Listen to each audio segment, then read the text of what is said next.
Don't forget about your ass cobes. Ass cobes? Yeah, your ass cobes. The cobes of ass. It's the lowest hanging fruit. Hello there, I'm Big Alias. Splitgate, man. What the hell? I don't... Man, Splitgate. It's always been very confusing to me. And it's not because it's bad. And it's not because it's, like, convoluted in any way. I don't bloody get it. And it's one of those games where they make, like, these weird decisions that I just don't... It's so hot here, by the way. But, yeah, they make weird decisions that I just don't fully get. I personally don't think I'll ever get.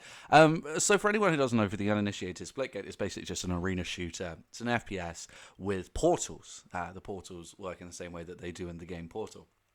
So the whole selling point of the game was that it was going to be Halo and Portal merged into one. And for all intents and purposes, the game is great. Well, the first game was really great. Let's go message. Really great game. Yeah. But they released it on PC, I want to say 2019, maybe 2020, and it didn't catch on fire, so to speak. Unlike Katniss, it wasn't catching fire. That bitch stayed dry. As if the opposite of fire is dryness. The Sahara Desert is perpetually just it's sticking a middle finger up to fire. But my point is, it didn't like do overly well, and people were not like gassed up about the game. I just cannot stop mentioning things that cause fire. Don't worry. But yeah, so the game didn't catch fire, didn't do amazingly. They put it onto console as a sort of last ditch effort for relevancy. And it worked. It did work. And rightfully so. Again, it's a great game. I downloaded it. This was, I think, around about summer of 2021. And for a couple of months, it really did do really well. And they parlayed that into a lot of sponsorships, stuff like that, with content creators, etc, etc, etc. And again, it worked. They were doing great. They made, I'm assuming, a lot of money from like battle passes and stuff. And then they just said, no, it's done. it's done. We're not gonna make this game anymore. And so they decided to work on Splitgate 2, the follow-up project. They didn't say that you couldn't play Splitgate 1 anymore, but that basically they're discontinuing effort into the game essentially. Which again, fine. Weird though. I can't think of a live service game where they've ever released a sequel and it's done even as well as the first. And I really think that like Overwatch 2 burned that bridge quite heavily, given that the player count just sort of fell off the face of the earth with regards to Overwatch 2. But actually, there are other reasons I think for that, and we'll get into that actually later in the video. I'm kind of planning to. But yeah, so then they released this game. They released Splitgate 2 a couple of months back. And oddly, I don't know, I think a lot of the decisions they made with this game were kind of odd too. The first one being that it seems as though they've sort of retracted a little bit from the emphasis on portals and switched to a stronger emphasis on movement, which, I don't know, I mean, I guess. And people like it, don't get me wrong, it just feels like an odd path to go down when you had such an interesting USP. But also, stuff like you now have jetpacks a la Black Ops 3. They feel very Black Ops 3, and I don't know why they're there. To be honest, it's not as if it doesn't play well. It does, and the jetpacks I use, but I don't know whose idea it was. And then things further down the line, they released a battle royale for the game, but then like didn't advertise any of the interesting stuff happening in the battle royale. They also said that it was going to be a bigger deal than a campaign, which seems very strange. And I think the weirdest thing is the guy who got up on stage and wore that ridiculous hat. What was it? Make FPS great again. Oh, shut the fuck up. Shut up, dude. You absolute cringe lord. But that being said, the game, from what I can see, is actually doing fairly well. And not doing amazing numbers, but it's almost as popular as the first game. So, I was wrong about that part. And it seems as though people are excited. And a lot of people jumped on board with the game when the Battle Royale came out. So who am I to say? It's just weird. It's just a weird game to me. It's just a very weird situation. But how is it? How was my experience with the game? Well, like I said, I really liked the first game. And I thought the gameplay was excellent. And the gameplay here, mercifully, is still great, and it still feels like that Splitgate 1 gameplay, only on a like updated engine with a few new extra features and a different course, a different path that the game devs have clearly head down. And I'm happy to say that because the gameplay is really excellent in here. The guns feel great to shoot. The gunplay feels great. The health feels spot on. The movement does feel really good, really fluid, very quick. The maps are a lot smaller now, and you absolutely fly through those maps with great precision, excellent movement, really great movement. And like I said, most of the guns really do feel great as well. That's about as complimentary as I'm going to get with the game. It does feel different, it does feel unique, and it is something that honestly feels so great that I could main it if it wasn't for the issues. Okay, so firstly, the map design, it's full of character. I like how colorful it is, how interesting the maps look. They are interesting environments, and you're not just playing in grey boxes like you do with Call of Duty. And that is excellent. They're too small.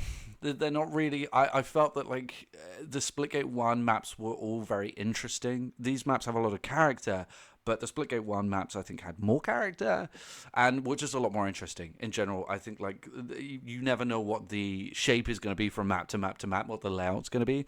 Whereas here, I don't get that sense. I get the feeling that I know what's going to happen. I know exactly what the layout is going to be, and so it never surprises me. And so that's an issue with me. Not a huge fan of the map design. Also, I just think that overall, like the movement away from portals doesn't really do it for me either. I'm not really a huge fan of that. The factions, I've heard that they're actually considering doing away with the factions. Again, doesn't really do all that much for me. The battle royale, don't know what happened to my voice then, is actually quite interesting. And again, I don't know why they didn't advertise this stuff. I still can't get into it. It's Battle Royale. I just don't think I ever will. Other than Fortnite for a little bit, which I do think is a great game. But I do think that they did great stuff with it. Like, the map is designed into different separated into different biomes. And where you land determines which biome you're going to land into. And then you just traverse from biome to biome to biome. And I think that's really interesting. And they're all really cool as well. They really, use the art style well. I don't know why the Battle Royale came like a month into the game, and I don't know why they advertised it as more important than a campaign, but I guess they did. I also think it would have been cool if they could have included some sort of campaign, to be honest with you. But I'm dancing around the big issue for me, and the big issue blows me away. The big issue with this game, I just can't wrap my head around, because we've seen this mistake time and time again, and I don't know why we're getting it again. There's no progression in this game. Okay, there's a battle pass and there's camos, and I could go through exactly what I went through time and time again. I've made a whole video about this, about how I don't give a fuck about your camos. I don't care, and I don't care about your skin because it's transactional. I'm sorry, but you can't have prestige tied to a camo. I don't care if you had to get 1,000 headshots with a single weapon to get that camo for the weapon. It doesn't matter to me, because you can buy camos in the store. Therefore, all camos are applicable to the store to someone who doesn't know the game intensely, which by the way is like 95% of the people playing the game. But so yeah, just so you know that. But yeah, I mean, I don't care about your camo. I might pick up a weapon and go, well, that's a cool camo, that's really cool, but I'm gonna assume that you bought it in the store. I'm sorry. And the same goes for the battle pass. You can't tie your level to the battle pass because you can just buy all that shit. And also, you're not going to use everything. You can't use everything in conjunction on the battle pass, so it doesn't matter to me. None of that shit I don't care if you clear through the battle pass. However, if I see someone in Black Ops 6 who's like master prestige level like 674, I'm impressed. I am impressed with what that person has done. I don't care about what camo they're using or anything like that. That matters to me. And the same goes for like on MCC. If you've reached max rank on MCC, oh my god, well done. You have no life, but it's an awesome achievement. Well done, you're a badass. Stuff like that. That's what matters to me. I know a lot of people will go like, oh, number goes up, and you're not happy if number doesn't go up. Okay, yeah, okay, dude. Well, I'm going to go play the game where the number goes up. I'm sorry, but if other games are offering a number that goes up as I play, I'm going to play those games. I'm just going to. I'm sorry, that's the way it works. And we have seen countless times games that have made this mistake, a la Overwatch 2. That's, in my opinion, that's why the player count died out. Not just because of the fact that they really, slipped the rug from under our feet when it comes to the Overwatch 2 experience, but because they removed ranks. So what incentive do I have to play the damn game? But the biggest shocker for me here is that the game is so inspired by Halo, and yet it's making one of the biggest mistakes that 343 made with Halo Infinite, which was not including a progression system for 2 goddamn years in the game. And then once they did include it, the player count shot back up and then fell back down again because the game is so old. But yeah, the player count shot up when they introduced a progression system, and I don't know how they couldn't include one with Splitgate 2 when they're throwing in things like Battle Royale mode, and admittedly maps constantly, which is awesome. You know, it's I think since the game came out, they've got like 4 or so maps, maybe even 5. It's a really good pace at releasing that content, but you don't have progression, and I will never wrap my head around why these games don't have progression systems. They're all the ones that end up failing. And yeah, the player count is dwindling now. It's falling. The Splitgate player count is falling. I've had a look on the Steam charts. I'm sorry, but it is. And I can't help but think that's come on, it's got to contribute in some way. I really think it has, because when I finish a game of Splitgate, you know, I go back to the menu and I'm like, oh, well, that's it. And I think particularly when it comes to Battle Royale, you know, if you like, I'll spawn in on a Battle Royale game and I'll come like, I don't know. I don't even know how many players are in it. Let's say 12, you know, and there goes like quarter of an hour of my life. And I go back to the menu. There's nothing, no screen, nothing. I've got nothing for it. So why the hell would I play the game? Makes no sense to me at all. And that's a big issue. And that's my big problem with Splitgate 2. I just uninstalled it. I've been waiting too long for the progression system. I heard that they're going to introduce a ranked mode soon. Okay. If that comes bundled with a progression system, maybe I'll reinstall it. But aside from that, it's staying off. I don't need it. It's just taking up memory on my hard drive for a game that I'm not going to play because I don't get anything for playing it. And that's that. That's Splitgate 2. I think it's a fumble of what is actually a pretty impressive game, basically because of some misdecisions from what is a very bizarre team. I'll see you all later. Let me hit stop on this, and bam.